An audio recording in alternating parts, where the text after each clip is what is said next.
UMthandeni ukhala uyabalisa ucela usizo kubaculi baMaskandi ukuba bamuphe lo muthi abawusebenzisayo. UMthandeni ubuzile kubaculi baMaskandi ukuthi bawuthathaphi lo muthi ukuba nama-followers amaningi kuma-Facebook page wabo kodwa ama-likes nama-comments abe mancane njengobhontshisi wentuthwane. UMthandeni akafihlile ukuthi ikhanda lakhe seliqala impandla futhi akazenyezi ngalokho.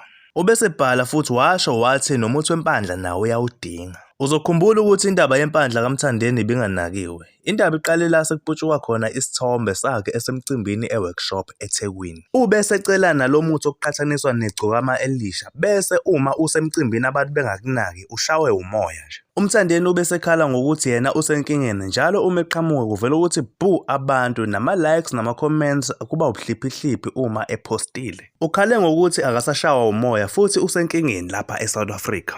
Siyazi ukuthi uMthandeni le post ayibhalile bengesikho ukuthi ubalisa ngempela noma usenkingeni kodwa bewukuveza indlela abantu abamthanda ngayo. Futhi uyabona ukuthi uyakujabulela lokho. Kulezi nsuku uyena otrendayo kuMaskandi. Lokho kuyinjabulo enkulu kuyena. Ngicela ungisubscribela uphinde ulike.